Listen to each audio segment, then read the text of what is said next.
Mantap. Rekan-rekan semuanya pernah mendengar istilah onreh mati hedat atau perbuatan melawan hukum. Dalam lapangan hukum berperkara secara perdata, sering kita dengar dua istilah. Yang pertama namanya wan prestasi dan yang kedua adalah perbuatan melawan hukum.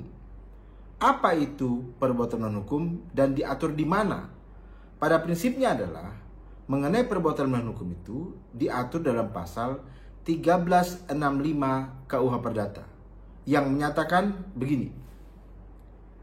Tiap perbuatan melanggar hukum, jadi semua perbuatan-perbuatan yang sifatnya ketika dilakukan itu adalah melanggar hukum, yang membawa kerugian kepada orang lain, mewajibkan orang yang karena salahnya menerbitkan kerugian itu mengganti kerugian tersebut.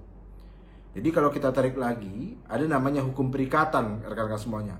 Perikatan itu bersumber pada dua hal.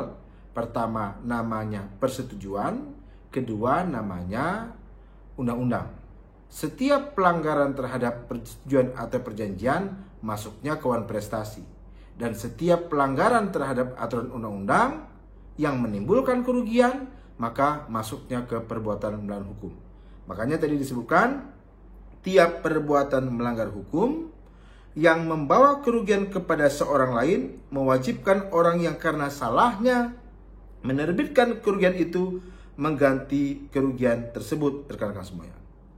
Pertanyaan lagi nih, apakah perbuatan yang melanggar hukum itu haruslah perbuatan yang dimintakan pertanggungjawaban karena kesengajaan, bukan kesalahannya, atau jangan-jangan bisa karena kelalaiannya?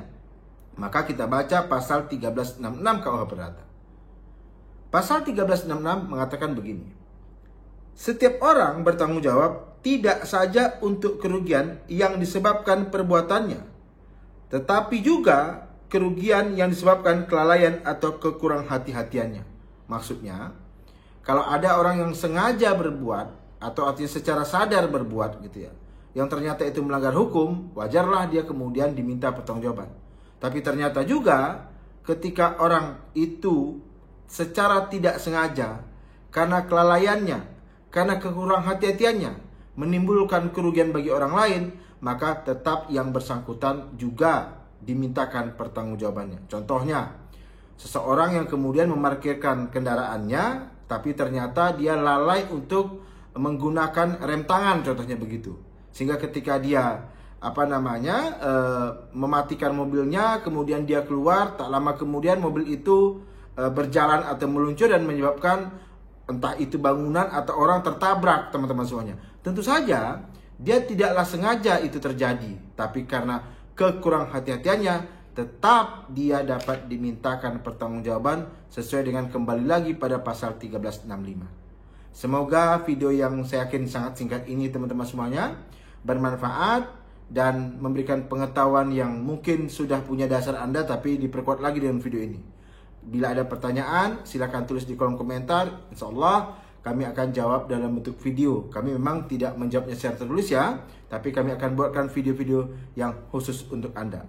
Mari terus kita majukan literasi hukum Indonesia. Salam hormat dari saya, Irawan Harahap di Kota Pekanbaru, Riau.